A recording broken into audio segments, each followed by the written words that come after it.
சிறகடிக்க ஆசை சீரியலில் இனி என்ன நடக்க போது தான் பார்க்க போகிறோம். இந்த ரோஹிணிக்கும் மனோஜுக்கும் பயங்கர கடுப்பு. நம்மளை விட்டு இந்த கடையும் போயிடுச்சு, நம்ம முத்து பார்த்த பார்வையால் எல்லாமே தெரிஞ்சு போச்சு அப்படின்னு சொல்லிட்டு ரொம்பவே கடுப்பில் இருக்காங்க. இந்த சூழ்நிலையில் ரோஹிணி சொல்கிறாங்க, மனோஜ் இன்னுமையும் நீங்கள் வீட்டில் இருந்தால் நல்லா இருக்காது, கண்டிப்பாக ஏதாவது ஒரு வேலையை தேடுங்க அப்படிங்கிறாங்க. ரோஹிணி உங்கள் அப்பாட்டிருந்து பணம் வாங்க வாய்ப்பு இல்லையோ அப்படிங்கிறாங்க. என்ன மனோஜ் பேசிகிட்டு இருக்க, நம்ம எவ்வளோ அசிங்கப்பட்டிருக்கோம், இதுலேயும் கூட திருந்த மாட்டிருக்க. அந்த முத்து வந்து எவ்வளோ அழகாக வந்து காயை நகர்த்தி அந்த கடையும் அவங்க இப்போ கைப்பற்றிக்கிட்டான். நம்ம பணம் அக்கௌண்ட்டில் வச்சு ஏமாத்துறதுன்னு தெரிஞ்சுக்கிட்டான். இந்த வீட்டில் நம்ம அவ்வளோ அசிங்கப்பட்டிருக்கோம், இன்னும் மறந்துட்டிங்களா, ஊர்வலத்துக்கு முன்னாடி இன்னும் அசிங்கப்படாமல் இருக்கும், அதுலேயும் அசிங்கப்பட்டு அவ்வளோதான் அப்படின்ட்டு இருக்காங்க. ரோஹிணி எனக்கு புரியுது, உங்கள் அப்பா பணம் வந்தாருன்னா நான் முத்தோட பெரிய லெவலில் நான் பிஸ்னஸ் பண்ணிடுவேன் அப்படிங்கிறாங்க. ஆமாம், வந்த பிஸ்னஸையும் தான் கெடுத்துட்டீங்களே அப்படிங்கிறாங்க. ரோஹிணி கெடுத்தேன் அப்படிங்கிறாங்க. இல்லை, நீங்கள் வந்து ஒழுங்காக வந்து பெர்மிஷன் வாங்குறதுக்கு ஆர்டர் வாங்கியிருந்தீங்கன்னா அந்த போலீஸ் வந்து அவங்க சொல்லியிருக்க போகிறதே இல்லை, நீங்கள் தேவையில்லாமல் மாட்டிக்கிட்டீங்க, என்னையும் மாட்ட வச்சிட்டீங்க அப்படிங்கிறாங்க. ரோஹிணி உங்கள் அப்பா ஜெயிலில் இருக்கார், உங்கள் அப்பா வெளில வந்த பிறகு எனக்கு கண்டிப்பாக பணம் தர தானே போகிறாரு, கண்டிப்பாக நான் பிஸ்னஸ் பண்ண தானே போகிறேன், நீ ஏன் கவலைப்பட்டுக்கிட்டு இருக்க அப்படிங்கிறாங்க. மனோஜ் எங்கள் அப்பாவை எதிர்பார்த்துட்டு இருக்காதாங்க அப்படிங்கிறாங்க. மனோஜ் ரொம்பவே ஷாக் ஆகிறாரு. என்ன ரோஹிணி இப்படி சொல்கிறேன் அப்படிங்கிறாங்க. உண்மையை தான் சொல்கிறேன், மாமாட்ட தான் வாங்கி ஜெயிக்கிறோம் அப்படின்னு சொன்னால் எங்கள் அப்பா என்ன நினைப்பார், நான் என் மருமகன் வந்து பெரிய ஆளாக இருப்பார், அவரை வந்து என் மகன் கட்டியிருப்பாருன்னு பார்த்தா ஒன்றுமே இல்லாதவனா கட்டியிருக்காங்க அப்படின்னு சொல்லிட்டு ரொம்பவே ஃபீல் பண்ண மாட்டார், நீ நல்லா இருந்தால் தானே அவர் செய்வார் அப்படிங்கிறாங்க. என்ன ரோஹிணி இது முதல்ல நீ சொல்லவே இல்லையே அப்படிங்கிறாங்க. நான் எத்தனை நாள் சொல்லியிருக்கேன் வேலைக்கு போன்னு சொல்லிட்டு அப்படிங்கிறாங்க. நீ வேலைக்கு போகணுன்னு தானே சொன்னேன், எப்படி சொல்லவே இல்லையே ஒரு நாளும் அப்படிங்கிறாங்க. அப்படி சொல்லியிருந்தா என்ன செஞ்சுருப்பேன் மனோஜ் அப்படிங்கிறாங்க. இல்லை ஏதாவது வேலைக்கு போயிருப்போம்ல அப்படிங்கிறாங்க. இப்போ தெரியுதுல வேலைக்கு போ அப்படிங்கிறாங்க. சரி நம்ம வேலைக்கு கிளம்புவோம்னு சொல்லிட்டு வேலைக்கு கிளம்பி போகிறாங்க. இன்னும் விஜயா கூப்பிட்றாங்க மனோஜ் எங்கே போகிற, சாப்பிட்டு போ அப்படிங்கிறாங்க. இல்லைம்மா வெளில சாப்பிட்டுக்கிறேன் அப்படிங்கிறாங்க. உடனே ரோஹிணி சொல்கிறாங்க, வெளில சாப்பிட்டு பணம் வச்சுருக்கியா அப்படிங்கிறாங்க. இல்லை ரோஹிணி உங்கள்கிட்ட தான் வாங்கணும் அப்படிங்கிறாங்க. ஒழுங்கு மரியாதை வீட்டில் சாப்பிட்டுட்டு 2 பேரும் வெளில கிளம்புவோம் அப்படின்னு சொல்லிட்டு வெளில போய் முதல்ல இதில் போய் இப்போ டைனிங் டேபிளில் போய் சாப்பிட்றாங்க. ரோஹிணி ரொம்பவே முறைக்கிறாங்க விஜயா. இந்த ரோஹிணி வந்து என் பையனுக்கு வந்து ஒன்றுமே செய்ய மாட்டா, அவங்க அப்பா ஜெயிலில் இருக்கான்னு சொல்லிட்டு நீ ஏமாற்றிட்டே இருக்கா, அவங்க அங்கிள் தான் வந்து அடிக்கடி பேசுகிறாருல, அவர்கிட்ட பேசியாவது பணத்தை வாங்க வேண்டியதானே. இந்த முத்து வந்து பிஸ்னஸ் பண்ணி நீ பெரிய ஆளாக இந்த வீட்டில் வந்துட்டுருக்கான், என் பையன் ரொம்ப கஷ்டப்பட்டுருக்கான், அந்த ரோஹிணி நான் பணக்காரன்னு சொல்லி கட்டி வச்சுருக்கேன், ஆனால் அந்த ரோஹிணி ஒன்றுமே செய்ய மாட்டா, என் வீட்டு பணத்தையும் அவள் வீட்டு பணம்னு சொல்லி ஏமாற்றி நடிச்சிட்டு இருந்திருக்கா கொஞ்ச நாளாக, இதை அந்த முத்து வேறு கண்டுபிடிச்சிட்டான், இந்த மீனாவும் என்னை ரொம்ப கேவலமாக பார்த்துட்ருக்கா, என் வீட்டுக்கார்ட்ட ஒன்றுமே பேச முடியல, அவரும் வந்து என் பேச்சை கேட்குறதே இல்லை, உன் பையனுக்கு அவனை சப்போர்ட் பண்ணிகிட்டே இருந்தால் அவன் என்ன பண்ணி வச்சுருக்கான் பாருன்னு கேட்குறாரு, என்னால் ஒன்றுமே செய்ய முடியல, இந்த மனோஜ் வந்து கரெக்டாக என் பேச்சை கேட்பான், எதுவுமே என்கிட்ட மறைக்க மாட்டான், இந்த ரோஹிணியால் வந்த பணத்தையும் என்கிட்ட மறைச்சிருக்கான், என்கிட்ட முன்னாடியே சொல்லியிருந்தா நான் கூட இந்த பணத்தை வாங்கி ஈஸியாக கொடுத்துருப்பேன், இன்றைக்கி இந்த பிரச்சனை வந்திருக்காது, இந்த முத்து வந்து இவ்வளோ பேச்சு பேசியிருக்க மாட்டான், அந்த ஃபைனான்ஸ் நம்ம ஃபர்னிச்சர் கடையும் பிடிங்கிருக்க மாட்டான், என் பேர் இருக்கு கடை, அந்த கடையை அவன் நடத்த மாதிரியே இருக்காது அப்படின்னு சொல்லிட்டு ரொம்பவே ஃபீல் பண்ணிகிட்டு இருக்காங்க. உடனே மனோஜ் பயங்கரமாக உட்காந்து ருசி சாப்பிட்டுட்டு இருக்காரு. உடனே ரோஹிணி சொல்கிறாங்க, உனக்கு அறிவே இல்லையா மனோஜ் அப்படிங்கிறாங்க. என்ன ரோஹிணி நீ தானே சாப்பிட்டு போக சொன்னேன் அப்படிங்கிறாங்க. சாப்பிட்டு சீக்கிரம் கிளம்பணும் தானே சொன்னேன், இவ்வளோ ருசி சாப்பிட்டுட்டு இருக்கேன் அப்படிங்கிறாங்க. இல்லை ரோஹிணி பூரி ரொம்ப சூப்பராக இருக்குது அப்படிங்கிறாங்க. நான் சொல்லியிருக்கோம்ல வாய்வு அதை சாப்பிடக்கூடாதுன்னு சொல்லிட்டு, நீ தானே சொல்லுங்க ரோஹிணி சாப்பிட்டு போவோம் அப்படின்னு, பேருக்கு 2 சாப்பிட்டு கிளம்ப வேண்டியதானே அப்படிங்கிறாங்க. ரோஹிணி இது நல்லா இருக்குல்ல, கூட 2 சாப்பிட்டுக்கிறேன் அப்படின்னு சொல்லிட்டு சாப்பிட்றாங்க. உனக்கு அறிவே இல்லை மனோஜ் அப்படின்னு சொல்லிட்டு புலம்பிக்கிட்டே இருக்காங்க. இன்னும் மீனா சிரிக்கிறாங்க. பூரி நிறைய சுட்டு வச்சுருக்கேன், வேணா சாப்பிடுங்க அப்படிங்கிறாங்க. நான் சாப்பிட்றேன் அப்படிங்கிறாங்க. உடனே மனோஜ் இவங்க முன்னாடி நீ ஜெயிச்சு காட்டணும் மனோஜ் அப்படிங்கிறாங்க. அம்மா கண்டிப்பாம்மா அப்படின்ட்டு இருக்காங்க. உடனே ரோஹிணி நினைக்காங்க, கண்டிப்பாக அவங்க பையன் ஜெயிச்சிருவார், இந்த வீட்டில் அசிங்கப்படுறது தான் மிச்சம் அப்படின்னு சொல்லிட்டு விஜயாட்ட போயிட்டு வரேன்னே சொல்லாமல் கிளம்புறாங்க. உடனே மனோஜ் முன்னாடியே போகிறாரு. உடனே என்னடா அவங்க முன்னாடி சொல்லாமல் போகிறா அப்படிங்கிறாங்க. இல்லைம்மா நீ வந்து ரோஹிணி வந்து திட்டினல, அதனால் வந்து வருத்தத்தில் இருக்கா அப்படிங்கிறாங்க. திட்டாமல் எப்படிடா, நம்ம வீட்டு பணத்தை ஐ வீட்டு பணம்னு சொல்லியிருக்கா, அதுவும் ஒன்று சொல்லக்கூடாதுன்னு சொல்லியிருக்கா, இது எவ்வளோ பெரிய இது, அவங்க அப்பாட்டிருந்து ஏதாவது வாங்கி தரலாமாடா அப்படிங்கிறாங்க. நீனு நம்ம புரிஞ்சுக்காமல் பேசிக்கிட்டு இருக்க, அவங்க அப்பா ஜெயிலில் இருக்கார், இல்லைனா வாங்கி தராமையாக இருப்பா அப்படிங்கிறாங்க. இல்லை அவங்க மாமாட்ட கேட்டு வாங்க வேண்டியதுனடா அப்படிங்கிறாங்க. அவங்க மாமாட்ட எதுவுமே பேச மாட்டா, அவர் வந்து அடுத்த ஆள்கிட்ட எப்படி கேட்குறது அப்படிங்கிறாங்க. ஆனால் அவங்க மாமா எல்லா சுற்றியுமே ரோஹிணி தான் கொடுப்பேன்னு வரும்போது சொன்னார். இப்படி இருக்கும்போது வந்துட்டு நம்ம என்னம்மா செய்யுதுன்னு தெரில, அவள் தான் ஏதாவது ஒரு வேலையை பாரு, நீ நல்ல வேலை பார்க்கன்னு சொல்லி எங்கள் அப்பா வெளில வந்த பிறகு தெரிஞ்சிச்சுன்னா எல்லாம் தருவார் உங்க அப்படிங்கிறாங்க. அப்படியா, சரி ரைட்டு, நீ ரோஹிணி சொல்லதை கேளு, கண்டிப்பாக ஒரு வேலையை பார்த்துட்டு இந்த வீட்டில் உனக்கும் ஒரு மரியாதை வரணும்டா அப்படின்ட்டு இருக்காங்க. ஒவ்வொரு வேலையாக தேடி அலைகிறாரு, ஒரு வேலையுமே கிடைக்க மாட்டேங்குது. உடனே ரோஹிணிக்கு ஃபோன் அடிக்காங்க. ரோஹிணி ஒரு வேலையுமே கிடைக்கல, என்ன செய்யனே தெரில அப்படிங்கிறாங்க. அப்போ மனோஜ் பேசாமல் போய் பிச்சை எடு அப்படிங்கிறாங்க. அப்படியே ரோஹிணி நான் என்ன கோயிலுக்கு போகிறேன் அப்படிங்கிறாங்க. மனோஜ் உனக்கு அறிவே கிடையாது, நான் கோவத்தில் சொல்கிறேன் அப்படிங்கிறாங்க. அப்படியே ரோஹிணி நான் கோவத்தில் சொல்கிறேன்னா நிதானத்தில் சொல்கிறேன்னா அது கூட நான் புரிஞ்சுக்க மாட்டேன், எப்படி மனோஜ் நீ இந்த உலகத்தில் வாழ போகிற அப்படின்னு சொல்லிட்டு ரொம்பவே அழுகிறாங்க. இந்த சூழ்நிலையில் பார்லர் ஓனர் வராங்க. ஏன் ரோஹிணி கஸ்டமர் வர நேரத்தில் நீங்கள் அழுதுட்டுருக்கீங்க, உங்கள் பர்சனலெல்லாம் தூக்கி ஓரமாக வைங்க, உங்களுக்கு பர்சனலாக ஓரமாக வச்சுட்டு நீங்கள் வேலை பார்க்குறதா இருந்தால் வேலை பாருங்கள், இல்லைன்னா வேலையை விட்டு போயிருங்க அப்படிங்கிறாங்க. இல்லை மேடம் அப்படிலாம் இல்லை, கொஞ்சம் மனசுக்கு சரியில்லை அப்படிங்கிறாங்க. எல்லாருக்கும் மேடு பள்ளம் நிறைந்தது தான் வாழ்க்கை, ஏன்னா எல்லாமே வரும். ஆனால் வேலை பார்க்குற இடத்துல நீங்கள் அப்படி நடந்துக்கிட்டிங்கன்னா கஸ்டமருக்கு வந்து அது தப்பாக படும். ஏன்னா எனக்கும் தொழில் ஒழுங்காக நடக்காது. உங்களை நம்பி தான் இந்த பார்லர் விட்டுட்டு நான் வரவே மாட்டேங்க. எதுக்கு? உங்களுக்கு இந்த பார்லர் நடத்தி அனுபவம் இருக்குது, அது போக நீங்கள் கரெக்டாக இருக்கீங்கன்னு சொல்லிட்டு தான். நீங்கள் வந்து இப்படி அழுதுட்டு இருந்தீங்கன்னா நல்லா இருக்காது. ஒரு நேரம் என்ன செய்கிறீங்க, ஜென்ஸை கூப்பிட்டு வந்து பேசுகிறீங்க, இல்லைன்னா அவங்க உறவினர்னு சொல்லிட்டு யாராவது உட்காந்துட்டு இருக்காங்க, இல்லை வித்தியான்னு உங்கள் ஃப்ரெண்டு வந்து அரட்டை அடிச்சிட்டு இருக்காங்க. இப்படி இருக்கிற இந்த சூழ்நிலையில் சரி எல்லாத்தையுமே சகிச்சுட்டு போனாலும் நீங்கள் வந்து அழுதுட்டு புலம்பிக்கிட்டு இருக்கீங்க. எப்படி தான் வியாபாரம் நடக்குன்னு சொல்லுங்கள்? மற்ற பார்லர்லாம் நல்ல வருமானம் வருது. முன்னாடி நீங்கள் தான் அதிக வருமானம் கொடுத்துட்டு இருந்தீங்க, இப்போ நீங்கள் சொதப்ப ஆரம்பிச்சிட்டிங்க. போகிற பக்கம் பார்த்தா அந்த பிரான்ச்சை மூடிட்டு என் பாட்டில் வேலையை பார்க்கலான்னு இருக்கேன் அப்படிங்கிறாங்க. மேடம் அப்படிலாம் நினைக்காதீங்க, நான் கண்டிப்பாக லாபம் ஏற்படுத்த மாதிரி பண்ணி தரேன் அப்படிங்கிறாங்க. ஸோ வாக்கில் தான் இருக்குது, சொல்லிட்டு தான் இருக்கீங்க தவிர்த்து செயலில் இல்லை அப்படிங்கிறாங்க. இல்லை மேடம் வீட்டில் பல பிரச்சனை அப்படிங்கிறாங்க. நீங்கள் தான் சொன்னீங்களே உங்கள் வீட்டுக்காரர் பிஸ்னஸ் பண்ண போகிறாரு, அவருக்கு எங்கள் அப்பா பணம் அனுப்பிட்டாங்க வச்சுட்டாங்க அப்படி இப்படின்னு சொன்னீங்க அப்படிங்கிறாங்க. இல்லை மேடம் எங்கள் அப்பா பணம் அனுப்புனாங்க, இது வேறு ஒரு பிரச்சனையாச்சு அப்படிங்கிறாங்க. சரி அது உங்களை சேர்ந்தது, பிஸ்னஸை கரெக்டாக பண்ணுங்கள், சரி கணக்கெலாம் கொண்டு வாங்க அப்படிங்கிறாங்க. கணக்கெலாம் கொண்டு கொடுக்குறாங்க. பார்த்துட்டு சரி எல்லாமே கரெக்டாக தான் இருக்குது, இந்த வகையெல்லாம் கரெக்டாக இருக்கீங்க, புள்ளியிலும் கரெக்டாக இருங்க, நான் கிளம்புறேன் அப்படின்னு சொல்லிட்டு கிளம்பி போகிறாங்க. இந்த சூழ்நிலையில் இங்கே கிளம்பி வெளில வரும்போது வித்தியா வெளில வந்துடுறாங்க. இப்போ தான் சொன்னேன் உங்கள் ஃப்ரெண்டு வந்து அரட்டை அடிச்சிட்டு இருக்காங்கன்னு சொல்லிட்டு மறுபடியும் அவங்க ஃப்ரெண்டு வந்துட்டாங்களா. சரி இந்த பார்லர் விளங்கின மாதிரி தான் அப்படின்னு சொல்லிட்டு அவங்க ஒரு காரில் வாடகை காரில் போயிட்டே இருக்கிறாங்க. இந்த சூழ்நிலையில் நினைக்காங்க இந்த ரோகிணி சரியில்லை, வர வர இவ்வளோ கண் வச்சா தான் சரி வரும், அது என்னென்னு தான் பார்க்கணும். சரியில்லை அப்படின்னு சொன்னால் அந்த பார்லரை வந்து கொடுத்தாலும் பரவாயில்லை, மன நிம்மதியாவது இருக்கலாம் அப்படின்னு நினைக்கிறாங்க. இன்னொரு வாட்டி நினைக்கிறாங்க நம்ம ஏன் இந்த பார்லரை கொடுக்கணும், நல்ல வருமானம் தான் வந்துட்டுருக்கு, சரியில்லைன்னா ரோஹிணியை மாற்றிட்டு இன்னொரு பிரான்ச்சில் இருக்க ஒரு பொண்ணு நிர்வாகம் பண்ண போட்டுருவோம், மற்ற பிரான்ச்லாம் கரெக்டாக தான் இருக்குது அப்படின்னு சொல்லிட்டு நினைக்காங்க. இந்த சூழ்நிலையில் ரோஹிணிக்கு பயங்கர கடுப்பு. மனோஜுக்கு ஃபோன் அடிச்சு மனோஜ் வேலை இருந்து தேடலையா அப்படிங்கிறாங்க. ரோஹிணி ஒரு வேலையும் கிடைக்க மாட்டேங்குது அப்படிங்கிறாங்க. கிடைக்காது, பேசாமல் பார்க்கில் போய் தூங்கு அப்படிங்கிறாங்க. ஆமாம் ரோஹிணி வெயில் பயங்கரமாக இருக்குது, நான் மதியம் தூங்கிட்டு அதுக்கப்புறம் வேலை தேடுறேன் அப்படிங்கிறாங்க. மனோஜ் நம்ம வந்தோம்னா பிஞ்சிரும் அப்படிங்கிறாங்க. ரோஹிணி இப்படி பேசுகிறேன் அப்படிங்கிறாங்க. பிறகு நான் என்ன சொல்லிக்கிட்டு இருக்கேன், ஏதாவது வேலை தேடுங்க அப்படின்ட்டு இருக்கேன் அப்படிங்கிறாங்க. வயிறு பசியும் இருக்குது தாங்கலை, கையிலையும் காசு இல்லை. இன்னைக்கு தான் வேலை பார்த்த ஹோட்டல் பக்கத்தில் அப்படி போகிறாரு. இந்த நேரத்தில் ஓனர் இருக்க மாட்டார்ல, வேலை பார்க்குறவங்க அப்புறம் நம்மளுக்கு பழக்கம் தானே, சரி பேசி போய் சாப்பிட்றோம் அப்படின்னு சொல்லிட்டு நேராக ஹோட்டலுக்குள்ளே போகிறாரு. போய்ட்டு அண்ணா வணக்கம் அப்படிங்கிறாங்க. எங்களெல்லாம் பார்த்தா பேச மாட்டேப்பா, ஒரு மாதிரி போனேன், காரெலாம் வாங்கிட்டேன் அப்படி இப்படின்னு போனேன், இப்போ நடராஜா பஸ்ஸில் வரேன் அப்படிங்கிறாங்க. எல்லாமே பிடிங்கிட்டாங்கண்ணே அப்படி. யாரா போங்கண்ணா அப்படின்னு கேட்குறாங்க. இல்லை எங்கள் வீட்டில் வாங்கிட்டாங்க அப்படிங்கிறாங்க. வாங்க தான் செய்வாங்க, உடவுழைப்பை காட்டவே மாட்டேன், வீட்டு பணத்தில் ஏதாவது பண்ணியிருப்பேன், அவங்க வாங்கியிருப்பாங்க அப்படிங்கிறாங்க. அப்படியே சொல்கிறாங்க. ஒரு வேளை வந்து நம்மளை ஒளிஞ்சிருந்து பார்த்துட்டு போனோம் அப்படின்னு நினைக்காங்க. சரி அவன் பார்த்துருக்க மாட்டான், ஆனால் எனக்கு வயிறு பசிங்க, கொஞ்சம் சாப்பாடு ஒன்றுண்ணே அப்படிங்கிறாங்க. பணம் இருந்தால் தான் யாருனாலும் சாப்பிடலாம் தம்பி, இது பொது ஹோட்டல் தானே அப்படிங்கிறாங்க. பணம் இல்லைண்ணே தானே, ஓனர் வரதுக்குள்ளே சாப்பிட்றேனே அப்படிங்கிறாங்க. உன்னை பார்க்கும் பாவமாக தான் இருக்குது, ஓனர் வரதுக்குள்ளே சாப்பிட்டு போகிறோம் நான் மாட்டிப்பேன் அப்படிங்கிறாங்க. உடனே அது இதுன்னு வைக்கிறாங்க. நல்ல திருப்தியாக சாப்பிட்டுட்ருக்காரு. அப்போ ஓனர் வந்துடுறாரு. மனோஜை பார்த்தோன்னே சரி சாப்பிட்டுட்டு நம்ம ஹோட்டலில் வேலை பார்த்தோன்னே நம்ம அவன்கிட்ட போய் பேச வேண்டாம்னு சொல்லிட்டு நினைக்கிறாரு. இந்த சூழ்நிலையில் ஓனருக்கு சொல்லி விட்டுறாரு, வந்து நம்ம ஹோட்டலில் வேலை பார்த்த பையன், அவன் பணமே தந்தாலும் வாங்காதீங்க அப்படிங்கிறாங்க. உடனே ஓனர் சொன்னதை போய் சொல்கிறாங்க, நீங்கள் பணம் கொடுத்தாலும் வேண்டாம்னு சொல்லியிருக்காங்க ஓனரு, நம்ம கடையில் வேலை பார்த்த பையன் சாப்பிட்டு போட்டோம் அப்படிங்கிறாங்க. அண்ணே அப்போ நேரம் வந்தால் சாப்பாடு தருவீங்களா அப்படிங்கிறாங்க. ஓ மனோஜ் ஒரு நாள் வந்ததுக்கு அவர் சாப்பாடு கொடுக்குவார், அவர் பெருந்தன்மை சரியா, பெருந்தன்மையில் நன்றின்னு சொல்லிட்டு போ அப்படிங்கிறாங்க. உடனே மனோஜ் அப்படியே நன்றி சார் அப்படிங்கிறாங்க. உன்கிட்ட பணி வந்துட்டேன், முதல்ல இதுக்கு எதாவது முன்னாடி ஒரு ஹோட்டல் ஆரம்பிப்பேன், இதெல்லாம் ஒரு ஹோட்டலா, வாடான்ட்டு போனேன், இப்போ ரொம்ப பணிவாக இருக்கே தம்பி அப்படிங்கிறாங்க. ஆமாம் சார் ரொம்ப பட்டுட்டேன், எனக்கு ஏதாவது ஒரு வேலை கொடுங்க அப்படிங்கிறாங்க. தம்பி உன் ரேஞ்ச் இங்கே எந்த வேலையுமே இல்லை சரியா, நீ இருக்கும்போது வந்து நீ பார்த்த வேலையாவது இருந்துச்சு, இப்போ அந்த வேலையும் இல்லையே அப்படிங்கிறாங்க. தலைவரை நான் வந்து நல்ல வரவு செலவு பார்ப்பேன், நீங்களாக நேரம் கூட நான் கல்லாவை பார்த்துக்கிறேன் அப்படிங்கிறாங்க. அதுக்கே தம்பி என் கல்லாவை அடிக்கலான்னு பார்க்குறேன், அதெல்லாம் சரி வராது, உன் நம்பரை கொடுத்துட்டு போ, தேவைப்பட்டால் கூப்பிட்றேன், ஆள்லாம் ஃபுல்லாக இருக்காங்க அப்படிங்கிறாங்க. சார் நீங்கள் அப்படி சொல்லக்கூடாது, ஏதாவது ஒரு வேலை தான் கொஞ்சம் நல்லாயிருக்கும் அப்படின்ட்டு இருக்காங்க. உடனே சரி தம்பி நான் சொல்கிறேண்ணே, நீங்கள் போய்ட்டு வாங்க நான் சொல்கிறேன் அப்படிங்கிறாங்க. உடனே ரொம்ப சோகமாக போகிறாரு. இவர் வந்து வேலை தர மாட்டார் போலையே அப்படின்னு சொல்லிட்டு நேராக அவர் பார்க்கில் இவர் கூட பேசிகிட்டு இருக்க நண்பருக்கு அடிக்காங்க. நண்பா எங்கே இருக்க அப்படிங்கிறாங்க.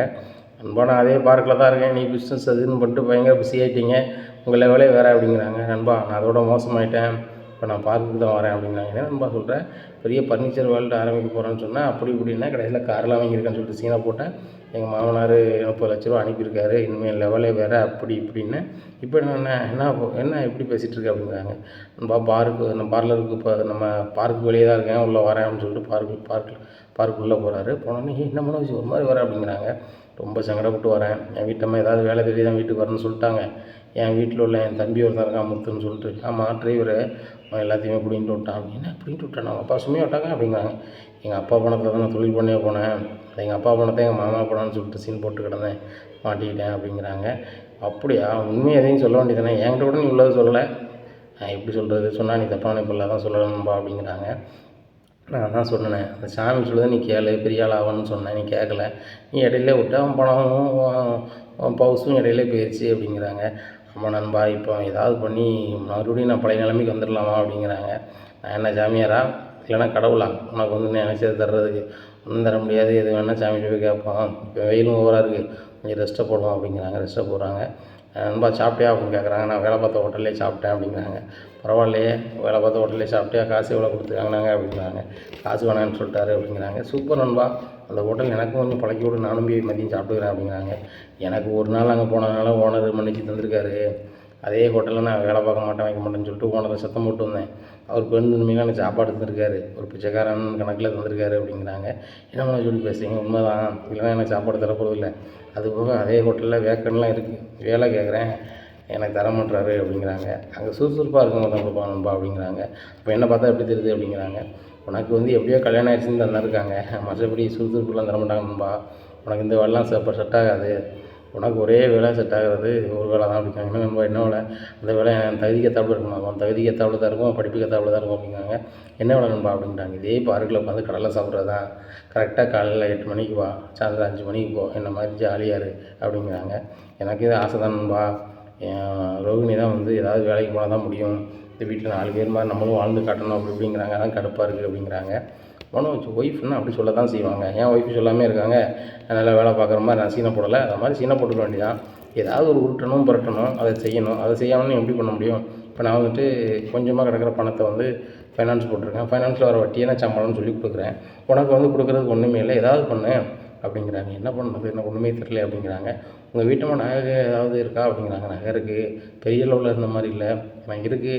உங்கள் வீட்டம்மா ரெகுலராக நகை போடுவாங்களா போட மாட்டாங்களா அப்படின்னு கேட்குறாங்க. எதுக்கு நண்பா அப்படிங்கிறாங்க. நகையெல்லாம் ரெகுலராக போட மாட்டாங்க, ஏதாவது ஃபங்க்ஷனில் தான் போடுவாங்க, இப்போதைக்கு ஃபங்க்ஷன் எதுவுமே இல்லை, எங்கள் வீட்டில் எல்லா ஃபங்க்ஷனுமே முடிஞ்சிட்டு, இனிமேல் யாருக்காவது குழந்த பிறந்தாலோ இல்லை அவங்களுக்கு பேர் வச்சா தான் ஃபங்க்ஷன், அது வரைக்கும் ஒன்றும் கிடையாது அப்படிங்கிறாங்க. சூப்பராக போச்சு நண்பா. என்ன உங்கள் ஒய்ஃபு வீட்டில் நேரத்தில் அவங்க நகை எடுத்து அடவு வச்சு ஃபைனான்ஸில் போடு, மாதம் மாதம் உனக்கு வந்து வட்டி வரும், அந்த வட்டியை எடுத்துக்கொண்டு நான் வேலை பார்க்குறேன்னு சொல்லி சம்பளத்தை கொடு, சரியா?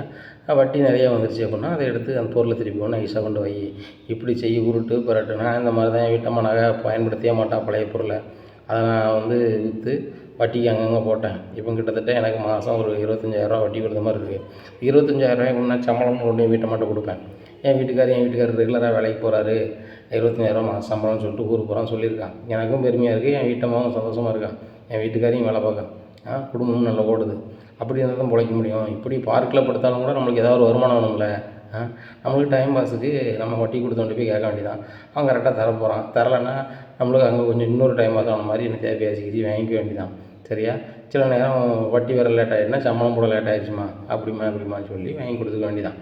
எதையாவது செய்யணும் அப்படிங்கிறாங்க. நீங்கள் சொல்கிற ஐடியாவும் சூப்பராக தான் இருக்குது, நான் கண்டிப்பாக இதை செய்கிறேன். அந்த நகையை எங்கே வைக்கலாம் அப்படிங்கிறாங்க. நகையை எங்கே வைக்கலாமா? அடகு கடை வைக்கணும் அப்படிங்கிறாங்க. உங்கள் பேரில் வச்சு தரலாமா அப்படிங்கிறாங்க. மனோஜ், என் பேரில் வச்சா நாளைக்கு நான் திருப்பிட்டு போயிட்டேன்னா உங்களுக்கு என்ன ஆகும் அப்படிங்கிறாங்க. நண்பா உண்மை தான், நான் நண்பராக போய் சொல்கிறேன், மற்றவனா சொல்ல மாட்டான், சரியா?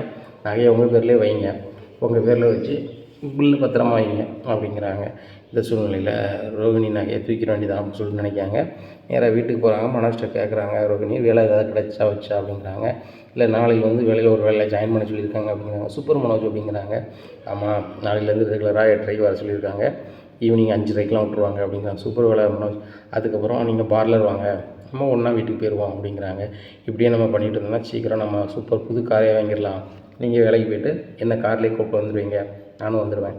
இந்த முத்து மீனா முன்னாடி நம்ம வாழ்ந்து காட்டணும். அதுபோக முத்து பண்ணதோட பெரிய லெவலில் நம்ம பிஸ்னஸ் பண்ணணும் மனோஜ், இதான் என் கனவு அப்படிங்கிறாங்க.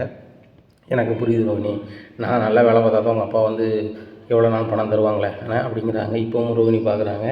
வேலைக்கு போக ஆரம்பித்தா கூட எங்கள் அப்பாங்கிற பேச்சை விட மாட்டானே அப்படின்னு சொல்லிட்டு சரி போக மனோஜ் இது திருவேண்டிதான் அப்படின்னு சொல்லிட்டு சரி மனோஜ் அப்படின்னு சொல்லிட்டு சாப்பிட்டு தூங்குறாங்க.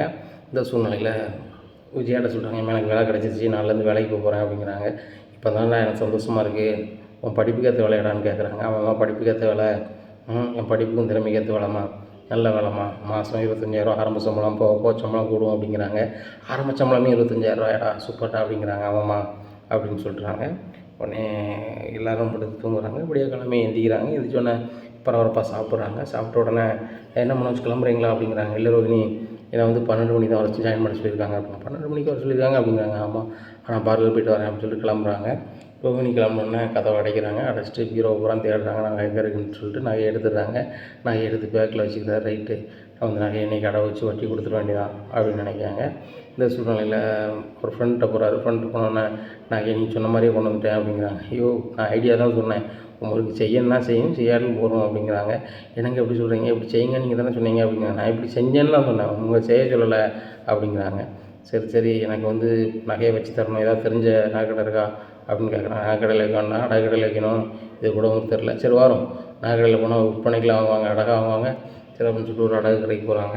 மனைவி உங்கள் ஆதார் கார்டை கொடுங்க, நாளைக்கு நான் வச்சோம்னா மாட்டிப்பேன் அப்படின்னு சொல்லிட்டு உங்கள் பேர் மனோஜ் பேரில் வைக்கிறாங்க. எவ்வளோ அமௌண்ட்டுக்கு வைக்கலாம் அப்படின்னு சொல்லிட்டு பார்க்குறாங்க. அவங்க சொல்கிறாங்க, இது 2 லட்ச ரூபா தரலாம் அப்படிங்கிறாங்க. 2 லட்ச ரூபா தரலாமா? ரைட்டு, 2 லட்ச ரூபானாக்கா 10 பைசா வட்டி விட்டால் அவங்களுக்கு 20,000 ஆச்சு. 20,000 ஆச்சு, கூட கொஞ்சம் வைக்கலாம்னு பாருங்கள் அப்படிங்கிறாங்க. அப்போ நெருக்கில் வைக்க வேண்டியிருக்கும் அப்படிங்கிறாங்க. சரி வைங்க அப்படிங்கிறாங்க. 2.5 லட்ச ரூபாய்க்கு வைக்கிறாங்க. 2.5 லட்ச ரூபாய்க்கு வச்சா வட்டி எவ்வளோ கிடைக்கும்? 2.5 லட்ச ரூபா 25,000 கிடைக்கும் அப்படின்னு சொல்கிறார் ஃப்ரெண்டு. சரி அப்படி வைங்க அப்படிங்கிறாங்க. உடனே அந்த 2.5 லட்ச ரூபாய்க்கு வைக்காங்க. 2.5 லட்ச ரூபாய்க்கு வச்சுட்டு நேராக பார்க்கில் போய் உட்காந்துருக்காங்க. உடனே நண்பர்கள் சொல்கிறாங்க, இப்போ 2 லட்ச ரூபா வந்துருச்சு, இதை யாருக்கு வட்டி விடுறது அப்படிங்கிறாங்க.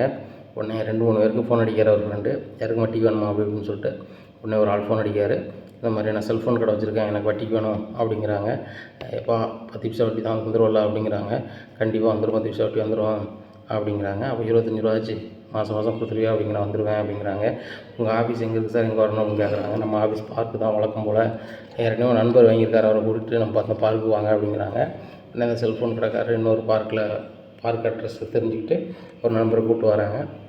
வணக்கம் அப்படிங்கிறாங்க. உடனே ஒரு 20 ரூபா பத்திரத்தில் எழுதி கொடுக்காங்க. கொடுத்து இந்த மாதிரி 10 பைசா கணக்கு வட்டி வாங்கிட்டோம், சரியா, கரெக்டாக கொடுத்துடணும், மாதம் வட்டியை பிடிங்க அப்படின்னு சொல்லி 25,000 கையில் கொடுத்துட்றாங்க. இது எங்கள் மனோஜுக்கு பயங்கர சந்தோஷம். மாதமே நம்மளுக்கு 25,000 வந்துடுச்சு அப்படின்னு சொல்லிட்டு அதை வாங்கணும்னு நினைக்காரு. நீ மாதிரி எத்தனை பேர்கிட்ட வாங்கியிருக்கேன், நான் கொடுக்கையா போகிறேன், வசமாக சிக்கிட்டேன், பணத்தை 2 லட்ச ரூபாயே உனக்கு நான் 25,000 வந்திருக்கேன், அவ்வளோதான், இனிமேல் என்கிட்ட வட்டி வாங்க முடியாது, அசல் வாங்க முடியாதுன்னு மனசு நினைக்காரு. நான் ஒரு ஃப்ரெண்டு சொல்கிறாரு, நண்பா நாளே நான் உனக்கு 25,000 சம்பாதிக்க வச்சிட்டேன், பார்ட்டி வைக்காமல் விட்டுற மாட்டோம் நீ அப்படிங்கிறாங்க. சரி நண்பா வச்சுருவோம் அப்படிங்கிறாங்க. நான் ஒரு வேணும் ஒரு கிளம்பி போயிடுறாரு. அட்ரஸில் எல்லாமே அவர் பொய்யா சொல்லிட்டு போயிடுறாரு. ஐடி கார்டு செராக்ஸ் கொடுக்கும்போது கூட அது செராக்ஸ் ஒரு மாதிரி ஜாம் ஆனதை கொடுத்துட்டு அவர் பாட்டில் போயிடுறாரு. இங்கே மனோஜுக்கு பயங்கர சந்தோஷம். நம்ம ஒரு வட்டி தொழில் ஆரம்பிச்சிட்டோம், இன்னும் மாதம் 25,000 வரப்போகுது, நம்ம பாட்டில் பார்க்கில் படுத்துக்கிட்டே 25,000 சம்பளம் வாங்க போகிறோம், ரோகின்ட்டு கொண்டு கொடுக்க போகிறோம்.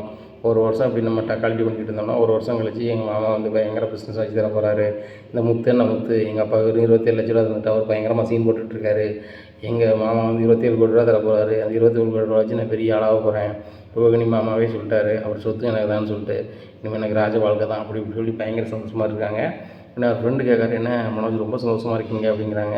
இல்லை நண்பா, உன்னால் நான் மாதம் 25,000 சம்பாதிக்க போகிறேன், அதை நினச்சி தான் ரொம்ப பெருமையாக இருக்குது, நீ நண்பனாக கிடைக்க நான் கொடுத்து வச்சுருக்கணும் அப்படிங்கிறாங்க. நண்பா வட்டிக்கு வாங்கினா நம்மளுக்கு கரெக்டாக இருந்தால் ஒன்றுமே பிரச்சனை இல்லை, தரலாம் நமக்கு மன உறுதி அப்படிங்கிறாங்க. என்னப்பா சொல்கிறீங்க, இப்போ எப்படி சொல்கிறீங்க அப்படிங்கிறாங்க. இல்லைப்பா, பொதுவாக எல்லா தொழிலுமே ரிஸ்க் உடையது தானே அப்படிங்கிறாங்க. நம்ம தான் டெரராக நடந்துக்கணும், பார்த்துடல ஓன்ட்ட நான் பணம் வாங்கும்போது இவ்வளோ டெரராக நடந்துக்கிட்டேன் அப்படிங்கிறாங்க. உடனே நானும் டெரராக தானே இருக்கேன் அப்படிங்கிறாங்க. ஆமாம், டெரர் மாதிரி தான் இருக்கா, ஆனால் காமெடி பீஸ் தானே அப்படிங்கிறாங்க. உனக்கு என்ன காமெடி பீஸ்னு தெரியும், அவனுக்கு தெரியாதுல்ல, அவன்கிட்ட நான் சொல்லலை, நீ அதை மெயின்டைன் பண்ணி வாங்கிடு, மாதம் தந்துடுவான், சரியா, அவன் கடை அட்ரஸ்லாம் இருக்கலாம், அந்த அட்ரஸில் போய் வாங்கிடு அப்படிங்கிறாங்க. உடனே அவர் ஃப்ரெண்டு சொல்கிறாரு, நீ வேணால் கடையை போய் பார்க்கணும், எப்பவுமே பார்த்துரு, இல்லைனா நம்ம உடனே என்ன செய்யலாம் செஞ்சுக்கலாம், பணம் கையில் இருக்கும் அப்படிங்கிறாங்க. நண்பா அவன் கரெக்டாக அட்ரஸ் போட்டு எழுதி கொடுத்துருக்கேன், நான் பார்த்துக்கலாம், நம்மளுக்கு தான் வட்டி வந்துட்டேன், கரெக்டாக இருக்கிறவங்க தான் முதல்ல வட்டி தருவோம், வட்டி தந்தாமலாம் அப்படிங்கிறாங்க.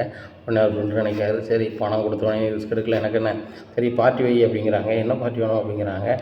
உடனே சொல்கிறாரு, இன்றைக்கி போகிறோம், ஒரு பாருக்கு போகிறோம், பயங்கரமாக அடிக்கும் அப்படிங்கிறாங்க. இல்லை தலைவரை எனக்கு முடியாது, நான் அடித்தா மாட்டிப்பேன் அப்படிங்கிறாங்க. இதெல்லாம் எனக்கு தேவையில்லை, நீ அடித்தா தான் நான் அடிப்பேன் அப்படின்னு சொல்லிட்டு அங்கே போகிறாங்க. ஃபுல்லாக அடிக்காங்க. மனோஜ் பயங்கர மட்டையாயிருந்தார். பையில் ஒரு 24,000 இருக்குது. 1000 செலவு பண்ணிடுறாரு. என் நண்பர் சொல்கிறாரு, நான் 1000 தான் செலவு விட்டுருக்கேன், அதிகம் இழுத்து விடல, ஒழுங்காக வீட்டை போய் சேரு அப்படின்னு சொல்லி ஒரு ஆட்டோ பிடிச்சி ஏற்றி விட்டுறாங்க. ரொம்ப நம்பிக்கிட்டே ஆட்டோ விட்டு இறங்கி வீட்டுக்குள்ளே போகிறாரு. போகிறத பார்த்தோன்னே விஜய், என்னடா பண்ணி வச்சுருக்க அப்படிங்கிறாங்க. உடனே புதையில் வந்தவர், அப்பா வந்துட்டார் தமிழ் அப்படின்னு சொல்லிட்டு அப்பா சோஃபாவில் உட்காந்துக்கிறாங்க. ஏன் மனோஜ் ஏன் உருன்னு உட்காந்துருக்கான் அப்படிங்கிறாங்க. இல்லைங்க ஒரு வேலை கிடச்சிட்டான், வேலை கிடச்சா ஏன் சோகமாக இருக்கான் அப்படிங்கிறாங்க. இல்லைங்க உங்கள்கிட்ட சொல்லதுக்கு தான் உட்காந்துருக்கான், ஆமாப்பா எனக்கு வேலை கிடச்சிட்டு மாதம் சம்பளம் உடனே தந்துட்டாங்க அப்படிங்கிறாங்கன்னா, மாதம் சம்பளம் உடனே தந்துட்டாங்களா, ஏன் நீ ஒரு மாதிரி பேசுகிற அப்படின்ட்டு இருக்காங்க. மனோஜ் அப்படிங்கிறாங்க. ரோகிணி அப்படின்னு சொல்லிட்டு பொத்துன்னு வந்துடுறாங்க. இதை பார்த்த ரோகிணிக்கு, ஏன் ரொம்ப மனோஜ் இப்படி பண்ணிகிட்ருக்கீங்க, வேலைக்கு தானே அப்புறம்னு சொன்னீங்க, குடிச்சிட்டு வந்துருக்கீங்க அப்படிங்கிறாங்க. என்ன குடிச்சிருக்கானா அப்படின்னு சொல்லிட்டு எல்லாருமே ரொம்பவே ஷாக்காகிறாங்க. விஜயாவுக்கு ரொம்பவே அசிங்கமாக இருக்குது.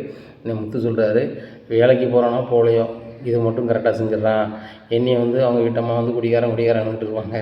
இது அவர் வீட்டுக்கு அவங்க வீட்டுக்காரர் என்ன செய்கிறாரு, என்னால் பார்த்துருக்காரு, அவர் உடம்புக்கு ஆரோக்கியமான ஜூஸ் குடிச்சிருக்காரா அப்படின்ட்டு இருக்காங்க. உடனே மீனா சொல்கிறாங்க, ஆமாம் ரோகிணி, என் வீட்டுக்கார குடிகாரன் அது இது என் புருஷன் பண்ணாலே பிரச்சனை தான் வரும் அப்படி இப்படின்னு சொல்லிட்டு இருப்பீங்களே, உங்கள் வீட்டுக்காரர் என்ன பண்ணிகிட்ருக்காரு, என் வீட்டுக்காரெல்லாம் நிம்மதி இழந்துட்டாங்க இந்த வீட்டுக்காரங்க அப்படின்னு சொல்லி பேசுவீங்களே, இப்போ உங்கள் வீட்டுக்காரால் மட்டும் இந்த வீடு சந்தோஷமாக இருக்காங்களா அப்படிங்கிறாங்க. ரோகிணிக்கு ரொம்பவே கடுப்பாக இருக்குது. இந்த மீனா இவ்வளோ கேவலமாக பேசுகிறாங்க, நம்ம கடையும் பிடுங்கிட்டு நம்ம பணத்தையும் பிடிங்கிட்டு இவங்க இப்படி பண்ணிட்டாங்களே அப்படின்னு சொல்லிட்டு ரொம்பவே கடுப்பாகிறாங்க. மனோஜ் எனக்கு ரொம்ப கடுப்பாக ஒழுங்காக ரூமுக்கு வந்துடு அப்படின்னு சொல்லிட்டு ரூமுக்கு போகிறாங்க. ரோகிணி முதல் நாளே நான் வேலைக்கு சேர்ந்துட்டு முதல் நாளே சம்பளம் தந்துட்டாங்கன்னா புடி அப்படிங்கிறாங்க. முதல் நாளே எப்படி சம்பளம் தருவாங்க அப்படிங்கிறாங்க. நான் சேர்ந்த கம்பெனியில் முதல் நாளே சம்பளம் தந்துட்டாங்க, அதில் ஒரு 1000 என் நண்பர் பார்ட்டி வைக்கினார், ஒரு பார்ட்டி வச்சேன், ஒரு ஜூஸ் மாதிரி ஒன்று கொடுத்தாரு, அதை குடித்தேன் அப்படி ஆகிட்டேன் அப்படிங்கிறாங்க. நடிக்காத அப்படிங்கிறாங்க. இல்லை ரோகிணி உண்மையிலே அப்படி தான் நடந்துச்சு அப்படி இப்படின்னு சமாளிக்கார். யார் அந்த மொட்டையா அப்படிங்கிறாங்க. ஆமாம் அப்படிங்கிறாங்க. நான் தான் அவர் கூட சேரக்கூடாது வைக்கக்கூடாதுன்னு சொன்னேன் அப்படிங்கிறாங்க. இல்லை ரோகிணி அவர் தான் அந்த வேலையும் தந்திருக்காரு, அவர் அப்படி சொல்லாத, அவர் ரொம்ப நல்ல ஆள் அப்படிங்கிறாங்க. நாளைக்கு இப்படி குடிச்சிட்டு வந்தேன் அப்படின்னா அந்த வீட்டிலே நான் ஏற்றுக்க மாட்டேன், வெளில போட்டு கூட்டிடுவேன் அப்படிங்கிறாங்க. ரோகிணி அப்படி செஞ்சிடாத, நான் படித்தவன் 4 பேர் என்னை தப்பாக நினைப்பாங்க அப்படிங்கிறாங்க. இப்போ நீ ரோட்டில் நம்பிட்டு வந்தியே, அப்போ ஒன்று தப்பாக நினைக்க மாட்டாங்களா அப்படிங்கிறாங்க. ரோகிணி அதில் தான் என் மூளையை நீ யோசிக்கணும், நான் ஆட்டோவில் இறங்கினேன், அது வீட்டு வாசலில் இறங்கி அப்படி உள்ளே வந்துட்டேன் அப்படிங்கிறாங்க. இந்த வீட்டில் முத்தோ மீனாவோ உன்னை மதிப்பாங்களா, இந்த வீட்டிலே கை நாட்டு 2 பேருமே அவங்களே ஒரு பிஸ்னஸ் பண்ணிட்டாங்க, இன்றைக்கி அங்கிளாக பண்ணி கொடுத்துட்டாங்க, உன்னை நம்பி ஒன்றும் பண்ணி தர மாட்டேங்காங்க அப்படின்னா நீ அந்த அளவுக்கு இருக்க, இந்த நிலமையில நீ குடிச்சிட்டு வந்தால் எப்படி இருக்கும், இந்த வீட்டில் நம்ம சீச்சின்னு இருக்குது அப்படின்னு இருக்காங்க. உடனே ரோகிணி வராங்க, என்ன அங்கிள் ஒரே சவுண்டாக இருக்குது அப்படிங்கிறாங்க. உடனே சொல்கிறார், ஒன்றும் இல்லைம்மா, மனோஜ் கச்சேரி ஒன்று பண்ணுவான் போல், அது ரிஹர்சல் பார்த்துட்டு இருந்தான் அப்படிங்கிறாங்க. என்ன கச்சேரி பண்ணுவாரா, பாட்டெலாம் படிப்பாரா ரோகிணி அப்படின்னு சொல்லிட்டு போகிறாங்க. அங்கே மனோஜ் போதையில் உழம்பிட்டு இருக்காங்க. இதை பார்த்தோன்னே ஸ்ருதி சிரிக்க ஆரம்பிச்சிடுறாங்க. உடனே முத்தை பார்த்து சொல்கிறாங்க, நீங்கள் டெரர் பீஸ் தான் நான் நினச்சேன், காமெடியும் பண்ணுறீங்க, உண்மையாக அவர் காமெடி தான் பண்ணிகிட்ருக்காரு, அவர் பயங்கரமாக கச்சேரி இது பண்ணுவார் போல், பாட்டு படிப்பாங்களா ரோகிணி அப்படின்னு கேட்குறாங்க வசனம் நின்றுக்கிட்டே. உடனே மனோஜ் சொல்கிறார், நான் காலேஜில் எத்தனை பாட்டு படித்து படிச்சவங்க தெரியுமா அப்படின்னு சொல்லி, நான் யாருக்காக அப்படின்னு ஒரு பாட்டு படிக்கிறாரு. உடனே முத்து சிரிக்காரு, அவன் உண்மையிலே காமெடி பீஸ் ஆகிட்டான். ஸ்ருதி வா அவன் தூங்கட்டும் அப்படின்னு சொல்கிறாங்க. உடனே கதை உடச்சிட்டு வந்துடுறாங்க. சூழ்நிலை ரோகிணி உட்காந்து எழுதுறாங்க. ஒரு நாள் எனக்கு அசிங்கமாக இருக்குது, இந்த ஸ்ருதி மட்டும் தான் எதுவும் பேசாமல் இருப்பா, அவளும் பேச ஆரம்பிச்சிட்டா, அந்தளவுக்கு நீ அசிங்கப்படுத்திகிட்ருக்க அப்படிங்கிறாங்க. ரோகிணி நம்ம மன்னிச்சுக்க, நம்ம நடக்காது வைக்காது அப்படிங்கிறாங்க. உடனே பெட்டில் போய் படுத்துட்டாரு. ரோகிணிக்கு பயங்கர கடுப்பாயிருது. நான் ஒரு நாள் தூங்காமல் அசிங்கப்பட்டுக்கிட்டு இருக்கேன், நீ நல்லா தூங்கிட்டு இருக்கியோ அப்படின்னு சொல்லிட்டு ரெஸ்ட் ரூமில் போய் தண்ணியை குடிச்சிட்டு ஒரு வாளியை தலையில் ஊற்றிடுறாங்க. ரோகிணி அப்படிங்கிறாங்க. உடனே விஜயா ஓடிடுறாங்க, என்ன சவுண்டு அப்படின்னு சொல்லிட்டு. உடனே தண்ணி ஊற்றி தண்ணியோடு கிடக்காங்க. உனக்கு இதே அறிவே இல்லையா ரோகிணி, ஏன் இப்படி பண்ணியிருக்க, அரைக்கித்தனமாக பண்ணுற அப்படிங்கிறாங்க. உங்கள் பையன் பண்ணுறது மட்டும் கரெக்டாக அப்படிங்கிறாங்க. நீ என் பையனுக்கு ஒன்றுமே பண்ண மாட்டேற, அதான் என் பையன் இப்படி இருக்கான் அப்படின்னு இருக்காங்க. வேலை கிடச்சிட்டுல, வேலையை ஒழுங்காக பார்க்க வேண்டியதானே, நான் முதல் நாள் வேலைக்கு போய்ட்டே குடிச்சிட்டு வரணுமா அப்படிங்கிறாங்க. உடனே மனோஜுக்கு போக தெரிஞ்சது, ரோகிணி அந்த ஆஃபீஸில் பெரிய பெரிய அதிகாரிகள் வேலை பார்க்காங்க, அவங்க முதல் நாள் பார்ட்டிக்கு என்ன கலந்துக்கிடணும்னு சொன்னாங்க அப்படிங்கிறாங்க. நீ அப்போ தான் வேறு மாதிரி சொன்னேன், உன் ஃப்ரெண்டு மொட்டை பார்ட்டி கேட்டார் கொடுத்தேன்னு சொன்னேன் அப்படிங்கிறாங்கல்ல, அவரும் வந்திருந்தார், அவருக்கும் தெரிஞ்சவர் தான். முதல் நாள் வேலை கிடச்சோன்னா பார்ட்டி வைங்கன்னாங்க, பார்ட்டி வச்சேன், எனக்கு ஜூஸ் மாதிரி ஏதாவது தந்தாங்க, நான் குடிச்சிட்டேன் அப்படிங்கிறாங்க. உடனே விஜயா சொல்கிறாங்க, என் பையன் குடிக்க மாட்டான், ஜூஸ் நேராக கொடுத்துருக்காங்க, அதான் குடிச்சிட்டாங்க அப்படிங்கிறாங்க. அன்றைக்கி மொட்டை மாடியில் பீர் குடித்தாரு எனக்கு உங்களுக்கு தெரியுமா அப்படிங்கிறாங்க. விஜயா பயங்கரமாக முடிக்கிறாங்க. ஆஹா இவன் ஏற்கனவே குடிச்சிருக்கானா இப்போ கூட சொல்லிட்டு. ரோகிணி அவன் மனக்கவலை அப்படி ரோகிணி பார்த்தல, அவன் ஆசையாக வச்ச அந்த ஃபர்னிச்சர் ஷோரூமை கூட வந்து முத்து பிடுங்கிக்கிட்டான். அவன் வந்து இவன் இருக்கதே பிடிக்கல வைக்கல. அதனால் அவன் மனசு ரொம்ப நோகடிச்சிருப்பாங்க. அதனால தான் அவன் மனசுக்கு வேலை குடிச்சிருப்பான். இது நினைக்காத இன்னும் நல்லா இருப்பான் அப்படிங்கிறாங்க. மனோஜ் உனக்கு உங்கள் அம்மா சொல்கிறாங்கன்னு பார்க்குறேன். இது ஃபஸ்ட் அண்ட் லாஸ்ட் வார்னிங். சரியா? இன்னும் வந்து இப்படியே பண்ணிக்கிட்டு இருந்தா அப்படின்னா நான் என் பாட்டில் போயிட்டே இருப்பேன் அப்படிங்கிறாங்க. அப்படி எதுவும் செஞ்சிடாத, உங்கள் அப்பாவுக்கு இது தெரிஞ்சால் ரொம்ப கஷ்டப்படுவாங்க அப்படி இப்படிங்கிறாங்க. எங்கள் அப்பாவுக்கு தெரிஞ்சால் பரவாயில்ல ஆண்டி, எங்கள் அப்பா ஜெயிலில் தானே இருக்காங்க, வந்த பிறகு கூட நான் சொல்லிக்கிறேன், இப்படி ஒரு மாப்பிள்ளை கூட நான் எனக்கு வாழ பிடிக்கலப்பா அதனால் வந்துட்டேன்னு சொல்லிடுறேன் அப்படிங்கிறாங்க. உன்னை மனசு காலில் விழுந்துருக்காரு, நீ தயவுசெய்து என்னோட்டு போயிடாத அப்படிங்கிறாங்க. உன்னை பார்த்தியாமா உன் மேலே எவ்வளோ அன்பு வச்சுருந்தா காலில் விழுவான், அத்தத்து தாய் நான் இருக்கேன், நான் இருக்கிறது கூட மறந்துட்டு உன் காலில் விழுறான் பார்த்தியா, இவ்வளோ பாசம் வச்சுருக்கணும், நீ கொடுத்து வச்சுருக்கணும், உங்கள் அப்பாவை எப்படியாவது வெளியே வர்றதுக்கு முயற்சி பண்ணுமா அப்படிங்கிறாங்க. உடனே நான் என்ன அடிச்ச முடியும் அப்படிங்கிறாங்க. இல்லை நீ விரதம் இருக்காமல் ஒழுங்காக விட்டுட்ட, அதனால தான் பையனுக்கு இப்படி ஆயிடுச்சு அப்படிங்கிறாங்க. ஆண்டி அப்போ நான் தினம் விரதம் இருக்கணுமா அப்படிங்கிறாங்க. இன்னுமே இருக்கக்கூடாதான், ஒரு வாட்டி விரதம் விட்டுட்டா அவ்வளோதான், இன்னுமே வந்து அதுக்கு பரிகாரம் செஞ்சு தான் இருக்கணுமா அப்படிங்கிறாங்க. நல்ல வேலை இதையாவது சொன்னாங்களே அப்படிங்கிறாங்க. பார்வதி சொல்லிட்டா அதுக்கு ஒரு பரிகாரம் இருக்குது அப்படிங்கிறாங்க. என்ன ஆண்டி பரிகாரம் இருக்குது அப்படிங்கிறாங்க. இல்லை பார்வதி நாளைக்கு சொல்கிறேன்ருக்கா அப்படிங்கிறாங்க. ஆண்டிங்க பாருங்கள், மனோஜ் வேலைக்கு போயிட்டார், நானும் வேலைக்கு போகிறேன், எனக்கு டயத்துக்கு சாப்பிடாமையும் வைக்காமையும் இருக்க முடியாது. சரியா? நான் எப்போவும் அசைவம் சாப்பிட்டதால சைவத்தை சாப்பிட்டுட்டு என்னால் இருக்க முடியாது. அதனால் வந்து என்னால் விரதமாக இருக்க முடியாது அப்படிங்கிறாங்க. என்ன ரோகிணிமா அப்படி சொல்கிற, நீ வந்து அப்படி இருந்தால் தானே உங்கள் அப்பா வெளில வருவார் அப்படிங்கிறாங்க. நான் கஷ்டப்பட்டு தான் எங்கள் அப்பா வெளியே வருவார்னா வரவே வேண்டாம் ஆண்டி, எங்கள் அப்பா வரும்போது வந்துக்கிறாரு அப்படிங்கிறாங்க. நீ சொல்லலாமா வரும்போது வந்துக்கிறதான்னு சொல்லிட்டு, என் பையன் ஒவ்வொரு வாட்டியும் கஷ்டப்பட்டுட்டு இருக்கு, நான் பார்த்துட்டு இருக்க முடியாது அப்படிங்கிறாங்க. இப்போ விஜயா சொல்கிறத பார்த்தோன்னா ரோகிணிக்கு பயங்கர கண்டாகுது. சரி ஆண்டி பார்த்துக்கலாம், இப்போ போய் தூங்க அப்படிங்கிறாங்க. சரி ரோகிணி, இப்போ 2 பேருக்கும் இப்போ எப்படி தூங்குவீங்க, இப்போ ரூம் பூரா தனியாகிடுச்சு, பேசாமல் நீங்கள் 2 பேரும் எங்கள் ரூமில் தூங்க, நானும் மாமா வேணா ஹாலில் இருந்துக்கிறோம் அப்படிங்கிறாங்க. உடனே 2 பேரும் அங்கே எப்படி தூங்குறாங்க. விஜயா வந்து சொல்கிறாங்க, அங்கிள் எங்கே வாங்க நம்ம ஹாலில் தூங்குவோம் அப்படிங்கிறாங்க. ஏன் அப்படிங்கிறாங்க. மனோஜுக்கும் ரோகிணி இங்கே தூங்க போகிறாங்க அப்படிங்கிறாங்க. அப்படியா, அவங்க ரூம் என்னாச்சு அப்படிங்கிறாங்க. அங்கே கொஞ்சம் தண்ணி சிந்திடுச்சு போல அப்படிங்க. தண்ணியாக பெட்டில் சிந்த போகுது அப்படிங்கிறாங்க. எங்கள் ஒவ்வொரு கேள்வியாக கேட்டுட்ருக்காங்க. ஹாலுக்கு வாங்க அப்படிங்கிறாங்க. மீனா ஹாலில் தூங்கிட்டு இருக்காங்க. அப்போ மாமாவும் அத்தையும் வந்தோடனே இவங்க சரி நம்ம இருந்தால் நல்லா இருக்காது அப்படின்னு சொல்லிட்டு நேராக மொட்டை மாடிக்கு போகிறாங்க. அங்கே முத்து தூக்கம் வராமல் உட்காந்துட்ருக்காரு. என்ன மீனா மொட்டை மாடி பக்கம் காற்று வீசுது அப்படிங்கிறாங்க. காற்று வீசலைங்க, கீழே அங்கிளும் அம்மாவும் வந்து ஹாலில் தூங்குறாங்க அப்படின்னா. அம்மாப்பா 2 பேரும் காலைல தூங்குறாங்க. சொல்லிட்டு மலை இறங்கிறாரு. என்னப்பா நீ காலைல தூங்குற, உனக்கு குளிர் ஒத்துக்காதுப்பா, நீ ரூமில் போய் தூங்குப்பா அப்படிங்கிறாங்க. இல்லைடா அவங்க அம்மா தான் வந்தா, நான் படுத்து கிடந்தேன், மனோஜ் ரோஹினி இங்கே வந்து தூங்க போகிறாங்க, நம்ம ஹாலில் போய் தூங்க வாங்கன்னு கூப்பிட்டு வந்துட்டாங்க அப்படிங்கிறாங்க. ஏம்மா நீங்கள் ரூமில் இருக்க தான் எனக்கு பிடிக்கும், ஹாலில் இருக்கிறது எனக்கு பிடிக்கல வைக்கலன்னு சொல்லுவீங்க, இப்போ அப்பாவா இங்கே தூங்க சொல்லியிருக்கீங்க, நீங்கள் இங்கே வந்துருக்கீங்க அப்படிங்கிறாங்க. இல்லைடா ஒரு நாள் தான் சமாளிச்சுக்கிடுவேன் என் பையனுக்காக அப்படிங்கிறாங்க. உங்கள் பையன் எந்த பையனுக்காக? மனோஜுக்காகடா அப்படிங்கிறாங்க. உடனே மனோஜ் தான் ரூம் இருக்கா அப்படிங்கிறாங்க. மனோஜ் ரூமில் தண்ணி சிந்திருச்சு அப்படிங்கிறாங்க. அவன் தண்ணி சிந்தினா அவனை வந்து காலில் படுக்க சொல்லுங்கள், நீங்கள் எது காலில் படுக்கிறீங்க அப்படிங்கிறாங்க. யார் எங்கே படுக்கிறாங்கன்னு தெரியும், வேலையை பார்த்துட்டு போ அப்படிங்கிறாங்க. உடனே அண்ணாமலை முத்துட்ட சொல்லிட்டாங்க. சரி முத்து விடு, நாங்கள் பார்த்துக்கிறேன், நீ கவலைப்படாத, நீங்கள் போய் தூங்கு, பனி அதிகமாக விழுது, என்ன போர்வையை மூடிக்கோ அப்படிங்கிறாங்க. சரிப்பா அப்படின்னு சொல்லிட்டு மேலே போகிறாங்க. உடனே மீனாட்ட சொல்கிறாங்க, அவங்க எடுக்கிற முடிவு எனக்கு சாதகமாக தான் இருக்குது அப்படிங்கிறாங்க. என்னங்க பேசுகிறீங்க அப்படிங்கிறாங்க. இல்லை மீனா, உன்னை மேலே வர வைக்கணும்னு நினச்சேன், மொட்டை மாடியில் உன்னை தூங்கணும்னு நினச்சேன், ஆனால் நடக்கலை, ஆனால் வந்து இன்றைக்கி நீனே வந்துட்ட பார்த்தியா அப்படிங்கிறாங்க. அங்கிளும் ஆண்டியும் அத்தையும் வந்தாங்க, இல்லை நான் ஏன் வர போகிறேன் அப்படிங்கிறாங்க. அப்போ ஏன் நினப்பு உனக்கு ஒன்றுமே வராதா அப்படிங்கிறாங்க. ஏங்க காலையிலேருந்து உங்களை மாலை வரைக்கும் பார்த்துட்ருக்கேன், உங்கள் நினப்பு எப்படிங்க வராமல் இருக்கும் அப்படிங்கிறாங்க. இல்லை ஒரு கணவனை மனைவி இரவு தேட வேண்டாமா அப்படிங்கிறாங்க. ஏங்க அவங்கள தான் நைட்டு பேசணும் அவங்ககிட்ட அப்படிங்கிறாங்க. என்ன சொல்கிறேனே புரியாது அப்படின்னுட்டு இருக்காங்க. ஏங்க நீங்கள் என்ன வேலை பார்க்குறீங்கன்னு தெரியும், சதெல்லாம் தூங்குங்க அப்படிங்கிறாங்க. மீனா நல்லா தூங்கிடுறாங்க. தூங்கின மீனாவை நல்லா ரசிச்சுட்டு இருக்காரு முத்து. நல்ல வேலையும் பார்க்குறா, வீட்டு வேலையும் பார்த்துக்கிறா. இப்படி பொண்ணு கிடைக்கணும், கொடுத்து தான் வச்சுருக்கணும். மீனா நீ மட்டும் இல்லை அப்படின்னா நான் வந்து செல்லா காசாக இருப்பேன், என்கிட்ட அந்த டிரைவர் தொழிலும் போயிருக்கோம், காரும் போயிருக்கோம், என்னை யாரும் மதிச்சிருக்க மாட்டாங்க, எங்கள் அப்பாவும் என்கிட்ட மறுமுறை பேசியிருக்க மாட்டாங்க, இவ்வளோ பெரிய பிஸ்னஸுக்கு நான் அதிபதியாகவும் ஆயிருக்க மாட்டேன், எல்லாமே ஸ்ரீதேவி நீ கிடச்சதுனால தான் அப்படின்னு சொல்லிட்டு பேசிகிட்ருக்காங்க. மீனாவும் தூங்குற மாதிரியே தூங்கிட்டு அப்படி இவங்க பேசுறதெல்லாம் கேட்டுட்ருக்காங்க. ஏங்க ஓவராக பண்ணிகிட்டு இருக்காதுங்க, ஏற்கனவே குளிர்து பண்ணிடல, நீங்கள் வேறு ஐஸ் வைக்காதீங்க அப்படிங்கிறாங்க. என்ன நீ தூங்கலையா அப்படிங்கிறாங்க. இல்லைங்க தூங்கிட்டு இருந்தேன், திடீர்னு ஒரு பேச்சு சவுண்டு கேட்டுச்சு, முழிச்சு பார்த்தா நீங்கள் பேசிகிட்டு இருக்கீங்க, என்னடா ஒத்தியில் பேசிகிட்டு இருக்காரு என்னாச்சு அப்படின்னு சொல்லிட்டு முடிச்சு பார்த்தா நீங்கள் என்னை பற்றியே பேசிகிட்டு இருந்தீங்க. சரி என்ன தான் பேசுனீங்கன்னு பார்ப்பேன்னு பார்த்தேன், நல்லபடியாக தான் பேசியிருக்கீங்க. சரி சரி நீங்கள் சொல்கிற அளவுக்கு நான் ஆள் இல்லை, ஆனாலும் என் புருஷன் நல்லா இருக்க தான் நினைப்பேன் அப்படிங்கிறாங்க. ஆமாம் மீனா நீ நினச்சதுனால தான் நான் நல்லா இருக்கேன் அப்படிங்கிறாங்க. இல்லைங்க உங்கள் உழைப்பு கிடைச்சது சரியா, உங்கள் அப்பா பணத்தை வீணாகக்கூடாதுன்னு நினச்சிங்க, அதுக்கு மாமா வந்து உபகாரம் செய்கிறாங்க அவ்வளோதான் அப்படிங்கிறாங்க. இன்றைக்கி வீட்டு செலவு பூரா பார்த்துக்கிறீங்க அப்படிங்கிறாங்க. இல்லை மீனா இது வீட்டு பணத்தில் தான் அப்பா வச்சு கொடுத்துருக்காங்க, அவ்வளோ செலவையும் நம்ம தான் பார்க்கணும். முன்னாடி இந்த ரோகிணி பொண்ணு அவங்க பங்குக்கு செலவு கொடுத்துட்டு இருந்துச்சு, இப்போ நம்ம கொடுக்க வேண்டாம்னு சொல்லியாச்சு. நம்மளுக்கு அந்த ஷோரூம் இருக்கிறதுனால ஷோரூம் வருமானத்தை வச்சு வீட்டு டோட்டல் செலவு நம்ம பார்த்துக்குறோம். அதில் வர லாபத்தை அப்பா பேரில் அக்கௌண்ட்டில் போட்டுடலாம், அந்த குடும்ப நலனுக்கு ஆகி கொடுக்கலாம் மீனா அப்படிங்கிறாங்க. உங்களை மாதிரி பொது நலத்தோட யாரும் தொழில் பண்ண மாட்டாங்க, அதுக்கு தான் உங்கள் அப்பா பிஸ்னஸ் உங்கள்கிட்ட தந்திருக்காங்க அப்படிங்கிறாங்க. இல்லை அப்பாவும் வீட்டில் இருக்க போர் அடிக்குன்னு சொல்கிறாங்க, நாளையிலேருந்து நான் வந்து ஷோரூமுக்கு அப்பாவை கூப்பிட்ருக்கேன், மதியம் 1 ஹவர் நான் வந்து இருந்துட்டு போகிறேன்னு சொல்லியிருக்காங்க அப்படிங்கிறாங்க. சரிங்க, அதுவும் நல்லது தான், அம்மாவுக்கு நேரம் போகாதில்ல அப்படிங்கிறாங்க. ஆமாம், வீட்டில் இருந்தால் அம்மா நொயின்னு இருப்பாங்க, அதாவது அப்பா நிம்மதியாக இருப்பார்ல அப்படிங்கிறாங்க. ஏங்க புருஷன் முன்னாடி பேசினா நிம்மதி பெறுமாங்க அப்படிங்கிறாங்க. இல்லை எங்கள் அப்பாவுக்கு போதில்லை, உண்மை தானே, எங்கள் அம்மாவை கட்டாமல் வேறு யாரையும் கட்டியிருந்தானே எங்கள் அப்பா நிம்மதியாக இருந்துருவார் அப்படிங்கிறாங்க. ஏங்க தேவையில்லாமல் பேசாதீங்க, இதை மட்டும் அத்தை கேட்டுச்சோ நான் தான் சொல்லி கொடுத்து நீங்கள் பேசுங்கன்னு சொல்லுவாங்க அப்படிங்கிறாங்க. உண்மை தானே, நீ சொல்லி தானே நான் பேசுகிறேன் அப்படிங்கிறாங்க. என்னங்க நீங்களே எப்படி சொல்கிறீங்க அப்படிங்கிறாங்க. சும்மா சொன்னேன் அப்படிங்கிறாங்க. சரிங்க, நேரம் ஆகிட்டு தூங்குவோம், காலையில் நீங்களும் ஷோரூம் போகணும், நானும் வந்துட்டு இங்கே பூக்கடைக்கு போகணும் அப்படிங்கிறாங்க. சரிங்க, உங்கள் பர்னிச்சர் கடை நல்லா போகுதில்ல அப்படிங்கிறாங்க. நல்லா போகுது, அம்மா பேர் வச்சுருக்கோம், குறைஞ்சி போமா அப்படிங்கிறாங்க. அதுவும் சரிதாங்க அப்படிங்கிறாங்க. மீனா கண்டிப்பாக ஜெயிச்சு வரும் பாரு மீனா அப்படிங்கிறாங்க.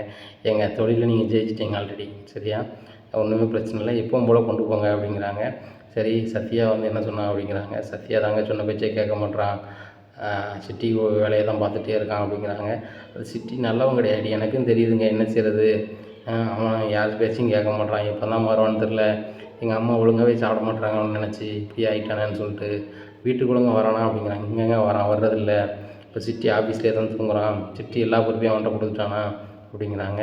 இப்போ மனிதனே எல்லாமே ஆயிடுவானடி, எனக்கு என்ன சொல்லுதுன்னே தெரில, படிச்சிருக்கான், கொஞ்ச நாள் நல்லா படித்தாலும் நல்ல மாதிரி இருந்துருவான், இப்போ நான் படிக்கல, நானே வந்து வரவு செலவு பார்க்குறேன், ஒரு தொழில் பண்ணுறேன், அவங்களாம் நல்ல ஒரு இடத்துல நல்ல சம்பளத்தில் வேலை பார்க்கலாம், பாரு மனோஜுக்கு இருக்க அறிவுக்கு எங்கேயோ வேலைக்கு போனான்னா சரியாக பயன்படுத்த மாட்டான் அப்படிங்கிறாங்க. ஏங்க அதான் ஏதோ ஒரு வேலை கிடச்சிட்டாங்களே 25,000 சம்பளம் அப்படிங்கிறாங்க. அவனுக்கு யார்கிட்டையும் வேலை கொடுக்க போகிறா, வேலைலாம் யாரும் கொடுக்க போகிறதில்ல, சும்மா தான் சொல்லிகிட்டு இருப்பான் அப்படிங்கிறாங்க. சரிங்க, அது நம்மளுக்கு எதுக்கு, நம்ம எதுவும் பேசணும் மறுபடியும் சொல்லுவாங்க, எங்கள் விஷயத்தில் தலையிடாதீங்க, உங்கள் வேலையை பாருங்கம்பாங்க, அது நம்மளுக்கு தேவையும் இல்லை, அவங்க கதையை அவங்க பார்த்துட்டு போகிறாங்க, அதனால் விடுங்க அப்படிங்கிறாங்க. சரி, என்ன வேலையும் பார்க்குறான், சரியா, நான் தான் சொன்னேன் அங்கங்கே வேலை தேடுறதுக்கு நம்ம இப்போ இதிலே இரு, நம்ம ஃபர்னிச்சர் இதிலே இரு, நம்ம வரதில் ஷேர் பண்ணிக்கலாம்டா, இல்லைன்னா சம்பளமாக தந்துடுறேன்டான்னு, உனக்கு இல்லை நான் வேலை பார்க்கணுமா, நான் சொந்தமாக பண்ணுவேன் அப்படிங்கிறான். வெறும் வாயிலே வடை சுட்டுட்ருக்கேன், நான் என்ன செய்கிறது அப்படிங்கிறாங்க. எங்கள் அவர் வேறு இடத்துல வேலை தேடிட்டார்ல, அண்ணன் தம்பி பக்கத்துலேயே கிடந்தா உங்களுக்கும் அவருக்கும் செட்டே ஆகாது, இங்கே வடக்கேமைங்க அவர் தெக்கம்பார், சரி வராது, சரி தூங்குங்க, காலைல பார்த்துக்கலாம் அப்படின்ட்டுறாங்க. காலைல எழுந்திக்கிறாங்க. மீனா வழக்கம் போல் முத்தங்கத்தெல்லாம் சொல்லிச்சு, கோலங்களெல்லாம் போட்டுட்டு சமையல் வேலைலாம் சூப்பராக பண்ணி வச்சிடுறாங்க. உடனே மீனா காலைல சமையல் பண்ணிட்டே அப்படிங்கிறாங்க. பண்ணிட்டாங்க அண்ணா, பண்ணிட்டேங்க அப்படிங்கிறாங்க. உடனே இவ்வளோ வேலையை எப்படி மீனா செஞ்சிடற அப்படிங்கிறாங்க. எங்கள் வேலையை வந்து சுமையாக நினச்சா தான், சுகமாக நினச்சா கண்டிப்பாக எதுவுமே கஷ்டமாக தெரியாது, அந்த வீட்டுக்கு செய்கிறது சுகமாக தான் நினச்சி தான் செய்கிறேன், காலையில் எழுந்திக்கிறது எப்பவும் போல் எழுந்திக்கிறது தான், வேலை செய்கிறது எப்போவும் எழுந்திக்கிறது தான், நம்ம வந்து கம்மியாக படிச்சிருக்கோம், வீட்டில் உள்ளவங்க நல்லா படிச்சிருக்காங்க, நல்ல வசதியான பிள்ளைங்க, சரியா, டயத்துக்கு சாப்பிடுவாங்க, நான் டயத்துக்கு சாப்பிட்டதில்லை முன்னாடி, அதனால் வந்து எனக்கு ஒன்றும் தெரிலங்க அப்படிங்கிறாங்க. நீனும் அப்படி இருக்காத, டயத்துக்கு சாப்பிடு வை, சரிவா என் கூட சேர்ந்து சாப்பிடு அப்படிங்கிறாங்க. காலைல 8 மணிக்கே சாப்பிட்றாங்க. ஆனால் விஜயா பார்க்குறாங்க, ஏங்க காலைல 8 மணிக்கு இவங்க சாப்பிட்டாங்கன்னா வேலைக்கு போகிறவங்க எப்படி சாப்பிடுவாங்க அப்படிங்கிறாங்க. உடனே அண்ணாமலை சொல்கிறாங்க, யார் வேலைக்கு போகல, மீனாவும் வேலைக்கு போகிறான், முத்துவும் வேலைக்கு போகிறான் அப்படிங்கிறாங்க. ஆமாம், முத்து வந்து நீங்கள் வைக்கலான்னு அந்த கடைக்கு போயிடுவானா வச்சுருவானா, அவன் குடும்ப பணத்தில் தானே பார்த்துட்ருக்கான் வச்சிட்ருக்கான் அப்படிங்கிறாங்க. குடும்ப பணத்தை தான் வச்சிட்ருக்கான், அதுக்கு வந்து அவன் வட்டி சேர்த்துக்கிட்டு இருக்கான், எங்கெங்கே வட்டி கொடுத்துட்ருக்கான் அப்படிங்கிறாங்க. வீட்டு செலவு ஒட்டு மொத்தமாக அவனே ஏற்றுக்கிட்டான், ரோகிணியை மனோஜ் யாரும் கொடுப்பானான்னு சொல்லிட்டான், கவிட்டியோ சுற்றிட்டே வாங்கலை, அவங்க தான் அந்த வீட்டு செலவுக்கு அவ்வளோவும் பார்க்காங்க, மளிகை சாமான்லேருந்து எல்லாமே அவன் உழைப்பில் தான் வாங்கி போடுதான் அப்படிங்கிறாங்க. எங்கள் சும்மியாங்க வாங்கி போடுதான், 27 லட்ச ரூபா நம்ம கொடுத்துருக்கோம் அப்படிங்கிறாங்க. நம்ம கொடுக்கல, உன் பையன் ஏமாத்துனதை அவன் தெரிஞ்சுக்கிட்டு அதை வந்து வீட்டுக்கு பயனுள்ளதாக மாற்றிருக்கான் அப்படிங்கிறாங்க. விஜயா ஒரு உட்காந்துட்டு இருக்காங்க. உடனே ரோகிணி வராங்க, ஆகா நம்ம பேச்சு தான் ஓடிக்கிட்டு இருக்கு, நம்ம வந்துட்டே போயிடுவோம்னு சொல்லிட்டு அப்படி சாப்பிடாம கிளம்புறாங்க. என்ன ரோகிணி சாப்பிடல அப்படிங்கிறாங்க. இல்லை ஆண்டி வேலை இருக்குது அப்படின்னு சொல்லிட்டு கிளம்பிடுறாங்க. உடனே முத்து சிரிக்கிறாரு, எப்போ நான் போய்ட்டு வரேன் அப்படிங்கிறாங்க. உடனே மீனாவும் வெளில கிளம்புறாங்க. உடனே நீ எங்கே போகிற அப்படிங்கிறாங்க. ஆண்டி எனக்கும் பூ கொடுக்க வேண்டியிருக்கு அப்படிங்கிறாங்க. காலையில் எல்லாருக்கும் சாப்பாடு பரிமாற வச்சுட்டு போவா அப்படிங்கிறாங்க. உடனே என்ன சொல்கிறாங்க, பரிமாறி வைக்கணுங்கிறது அவள் கடமை கிடையாது, அவள் இது செய்கிறதே பெரிய விஷயம், எல்லாருக்கும் சாப்பாடு சமைச்சு வச்சுட்டா அவங்கவுங்கள கூப்பிட்டுட்டு சாப்பாடு ஊட்டிக்கிட்டு இருக்க முடியாது, யார் வயிறு வச்சுட்டு சாப்பிட்டு போக வேண்டியதான் அப்படிங்கிறாங்க. உடனே மனோஜ் தூங்கிட்டு இருக்காரு. உடனே விஜயா வராங்க. டேய் என்னடா இவ்வளோ நேரம் தூங்கிட்டு இருக்க, வேலைக்கு கிளம்பலையாடா அப்படிங்கிறாங்க. ஏம்மா நம்ம வேலைக்கு எப்போனாலும் போகலாமா அப்படிங்கிறாங்க. என்னடா சொல்கிற அப்படிங்கிறாங்க. ஆமாம்மா ஆஃபீஸில் எல்லாமே நான் தான் அப்படிங்கிறாங்க. டேய் அப்படி இருக்காத, ஆஃபீஸ் உன் கண்ட்ரோல் எடுக்கிற வரைக்கும் நீ வந்து நேரத்தோட போயிடணும் அப்படிங்கிறாங்க. ஆஹா நம்ம வட்டி கொடுத்துருக்கணும் வீட்லையும் சொல்ல முடியாது, வைக்க முடியாது, நம்ம நேராக எப்போவும் வேலைக்கு போக கிளம்பிட வேண்டியதான் அப்படின்னு சொல்லிட்டு ரோகிணி எங்கே அப்படின்னு முழிக்காங்க. உடனே ரோகிணி வந்துட்ட நைட்டில் கோவப்பட்டால அதனால் சொல்லாமல் போயிட்டாப்புல அப்படிங்கிறாங்க. உடனே மனோஜ் குளிக்கிறாரு. குளிச்சுட்டு நேராக பார்க் கிளம்புறாரு. அவர் நண்பர் சொல்கிறார், என்ன நண்பா நேரத்தில் வந்துட்டேன் அப்படிங்கிறாங்க. இல்லை இப்போ நான் ரெகுலராக 8:30க்கெலாம் வந்துடுவேன், அதான் சரியாக இருக்கும். எங்கள் வீட்டில் வந்து விஷயம் தெரிஞ்சிடக்கூடாது, நான் வேலை கிடச்சின்னு சொல்லிட்டு வீட்டில் சொல்லிட்டேன். வீட்டில் ரொம்ப சந்தோஷப்பட்டாலும் குடிச்சிட்டு போனதுனால ரொம்ப வஞ்சிட்டாங்க அப்படிங்கிறாங்க. அதெல்லாம் நடக்கிறது தான், போக சரியாயிடும். ஒரு நாள் குடிச்சிட்டு போனதுனால சத்தம் போடுறாங்க, தினம் குடிச்சிட்டு போனால் என்ன சொல்லுவாங்க, எனக்கு வேறு வேலையே இல்லை அப்படின்னு சொல்லிட்டு முடிச்சுப்பாங்க. நான் அந்த நைட்டு குடிச்சிட்டு தான் போகிறேன். அதனால் நாள் என் முன்னாடி கழுவி ஊற்றுனா, அதுக்கப்புறம் பார்த்தா இவர் வேறு வேலையே கிடையாது, இதுதான் செய்வார்னு சொல்லி விட்டா அப்படிங்கிறாங்க. உடனே இப்படியா அப்படின்ட்டு இருக்காங்க. இப்படிப்பட்ட சூழ்நிலையில் ரோகிணி வந்து ஒரு நண்பரை வந்து பார்க்கறதுக்கு ரயில்வே ஸ்டேஷனுக்கு போகிறாங்க. அப்போ ரோகிணி போயிட்டு வாங்க அப்படின்னு சொல்லிட்டு டாட்டா போடுறாங்க. ரோகிணி அந்த பிள்ளை பேர் வேற இல்லை அப்படின்னு சொல்லிட்டு ஒரு ஆள் பார்க்குறாங்க. பார்த்துட்டு அந்த பொண்ணு ரோகிணிங்க எங்க அப்படிங்கிறாங்க. ஆமாம் அவங்க ரோகிணி மலேசியா பொண்ணு இங்கே பார்லர் வச்சுருக்காங்க, எனக்கு அவங்க ஃப்ரெண்டு, அவங்க பார்லருக்கு எங்கள் வீட்டம்மா போவாங்க, அதனால் ஃபேமிலி ஃப்ரெண்டு மாதிரி ஆகிட்டாங்க, அதனால் நாங்கள் வெளியூர் போகிறோன்னு சொன்னோன்னே நாங்கள் பீகார் போகிறதுனால எங்களுக்கு வந்து சென்ட் ஆஃப் கொடுக்க வந்தாங்க அப்படிங்கிறாங்க. அப்படியா அந்த பிள்ளை பேர் ரோகிணி இல்லையா அப்படிங்கிற, இல்லை ரோகிணி தான் அப்படிங்கிறாங்க. உடனே அவங்களுக்கு ரொம்பவே இதாக இருக்குது. இந்த பொண்ணு பேர் ரோகிணி கிடையாது, கல்யாணில. ரோகிணிங்கிறது வந்து அந்த பொண்ணுகிட்ட இவள் வந்து அசிஸ்டண்ட்டாக இருந்தால் பேரை மாற்றி ஏதாவது பண்ணிகிட்டு இருக்காளா அப்படின்னு சொல்லிட்டு நேராக மலேசியாவில் உள்ள ரோகிணிக்கு ஃபோன் அடிக்காங்க. ரோகிணி நான் என்ஆர் பேசுகிறேன் அப்படிங்கிறாங்க. சொல்லுங்கள் எப்படி இருக்கீங்க, உங்கள்கிட்ட பேசி ரொம்ப நாளாச்சு அப்படிங்கிறாங்க. உங்கள்கிட்ட ஒரு பொண்ணு அசிஸ்டண்ட்டாக இருந்துச்சுல பார்லரில் அப்படிங்கிறாங்க. ஆமாம் அந்த பொண்ணு பேர் கல்யாணி அப்படிங்கிறாங்க. அவங்க உங்கள் பேர் சொல்லி சுற்றிட்டு இருக்காங்க அப்படிங்கிறாங்க. என்ன என் பேர் சொல்லி சுற்றிட்டு இருக்காங்களா அப்படிங்கிறாங்க. ஆமாம் உங்கள் பேரை சொல்லி சுற்றிட்டு இருக்காங்க, அந்த பொண்ணு கிட்டத்தட்ட உருவத்து வருஷத்தில் உங்களை மாதிரி தான் இருக்கும், உங்கள் பேரில் சுற்றிட்டுருக்கு அப்படிங்கிறாங்க. என்ன சொல்கிறீங்க அப்படிங்கிறாங்க. ஆமாம் ஏதோ பார்லர் வச்சுருக்காங்களாம் சென்னையில், இங்கே ஒரு ஆளை வந்து இது பண்ண ரயில்வே ஸ்டேஷனில் வந்து பாய் சொல்ல வந்தாங்க, நான் பார்க்கும்போது ரோகிணி சொல்லி பேசிகிட்டு இருந்தாங்க. அப்போ நான் சொன்னேன் அந்த பொண்ணு பேர் ரோகிணி இல்லையா அப்படின்னு. இல்லை ரோகிணி தான் அப்படிங்கிறாங்க. இல்லை என் பேர் சொல்லி இந்த பொண்ணு இதுவும் பண்ணிகிட்ருக்கா அப்படிங்கிறாங்க. தெரியல, இப்படி விட்டுட்டுருக்காதுங்க ரோகிணி, நீங்கள் வந்து மலேசியாவில் இருக்கீங்க, உங்கள் அப்பாட்ட சண்டை போட்டு வந்து இங்கே வந்து பார்லர் வேலை பார்த்துட்டு இருந்தீங்க. அப்போ வந்து இந்த பொண்ணு வந்து வீட்டில் ஏதோ பிரச்சனைன்னு சொல்லிட்டு உங்கள்கிட்ட வந்து பார்லர் அசிஸ்டண்ட்டாக இருந்துச்சு. இப்போ இந்த பொண்ணு பார்லர் வச்சுருக்குன்னு சொல்கிறாங்க. அது போக இந்த பொண்ணு வந்து உங்கள் பேரில் ரோகிணின்னு சொல்லிட்டுலாம் இருந்தது. உங்கள் பேரில் ஏதாவது லோனோ ஏதோ எடுத்து இல்லை ஏதோ ஒரு வகையில் உங்களை சீட்டிங் பண்ணாலும் நீங்கள் நாளைக்கு மாட்டிப்பீங்க அப்படிங்கிறாங்க. உடனே மலேசியாவில் அவங்க அப்பாட்ட சொல்கிறாங்க, இப்போ நான் உங்கள்கிட்ட சண்டை போட்டு கொஞ்சம் நாளாக நான் இந்தியாவில் இருந்தேன், அப்படி இருக்கும்போது நான் வந்து எங்ககிட்ட ஒரு பொண்ணு வேலை பார்த்துச்சு, இன்றைக்கி ஏன் பேரை சொல்லிவிட்டு அந்த பொண்ணு லாந்திட்டு இருக்காம்பா, எங்கெங்கே என்னது பண்ணி வச்சுருக்குன்னு தெரில, இது சம்மந்தமாக நான் இந்தியா போகணும்பா அப்படிங்கிறாங்க. சரிம்மா நான் டிக்கெட் போடுறேன், நீ வேணால் போய்ட்டு வா, இந்தியா போய்ட்டு வா அப்படிங்கிறாங்க. உடனே அவங்க அப்பா டிக்கெட் போடுறாங்க. டிக்கெட் போட்டு நேராக இந்தியா போகிறாங்க. அப்போ கார் ஒரு ஆஃபர் வருது. உடனே முத்துக்கு கால் வந்தோடனே நேராக ஏர்போர்ட் போகிறாங்க. மேடம் நீங்கள் எங்கேருந்து வரீங்க அப்படிங்கிறாங்க. மலேசியாவிலேருந்து வரேன் அப்படிங்கிறாங்க. அப்படியா மேடம், சூப்பர் மேடம் அப்படிங்கிறாங்க. இங்கே கொஞ்சம் ஒரு ஹோட்டலுக்கு போகணும் அப்படிங்கிறாங்க. அப்படியா மேடம் அப்படின்னு சொல்லிட்டு ஒரு ஹோட்டலுக்கு கொண்டு விட்றாங்க. என்ன ஏன் முத்து சிரிக்கிறீங்க, ஏன் தம்பி சிரிக்கிறீங்க அப்படின்னு கேட்குறாங்க. இல்லை மேடம் ஒரு மேடம் கனடாலேருந்து வந்தாங்க, இதே ஹோட்டலில் தான் புக் பண்ணாங்க, எனக்கு வெளிநாட்டிலேருந்து வர கஸ்டமர் எல்லாமே இதே ஹோட்டலில் தான் புக் பண்ணுறீங்க அப்படிங்கிறாங்க. இல்லை தம்பி, ஒரு பொண்ணு வந்து என் பேரை சொல்லி ஏமாற்றிட்டுருக்கான், அந்த பொண்ணை வந்து எங்கே இருக்கான்னு கண்டுபிடிக்கணும், அவன் என்னெல்லாம் பண்ணி வச்சுருக்கான்னு நான் கண்டுபிடிச்சோம் அப்படின்னா நாளைக்கு எந்த பிரச்சனையும் எனக்கு வராதில்ல அப்படிங்கிறாங்க. உங்கள் பேரில் என்ன மேடம் இது பண்ணியிருக்காங்க அப்படிங்கிறாங்க. தம்பி ஒன்றுமே இல்லை, என் பேரில் அந்த பொண்ணு வந்து லாந்திட்டுருக்கு, உண்மையில் அந்த பொண்ணு கிடையாது, மலேசியாவிலேருந்து வந்தேன் வச்சேன்னு சொல்லிட்டு இருக்கான் அப்படிங்கிறாங்க. எப்படிலாம் பண்ணியிருக்காங்க பார்த்தீங்களா மேடம், எங்கள் அண்ணி கூட மலேசியா தான் அப்படின்ட்டு இருக்காங்க. அப்படியா சரி அப்படின்னு சொல்லிட்டு அவங்க அப்படி கடந்து போயிடுறாங்க. இந்த டிரைவரோட மைனி வந்து ரோகிணியாக இருக்குது, ரோகிணி சொல்லி ஏமாத்துற கல்யாணி இல்லை அப்படின்னு சொல்லிட்டு தெரியாமல் அப்படி போயிடுறாங்க. முத்து நான் இங்கே இருக்க வரைக்கும் நீங்கள் தான் வந்து என்ன எங்கெங்கே கூப்பிட்டு போகணும் அப்படின்னு சொல்லிட்டு ஜீவா மாதிரியே சொல்கிறாங்க. சரி மேடம் அப்படின்னு சொல்லிட்டு நம்பரை கொடுத்துட்டு கிளம்புறாங்க. இந்த சூழ்நிலையில் மறுபடியும் கால் பண்ணுறாங்க. முத்து உங்கள் நம்பர் தானே அப்படிங்கிறாங்க. ஆமாம் மேடம் அப்படிங்கிறாங்க. உடனே சரி அப்படின்னு சொல்லிட்டு அப்படி கிளம்பி போகிறாங்க.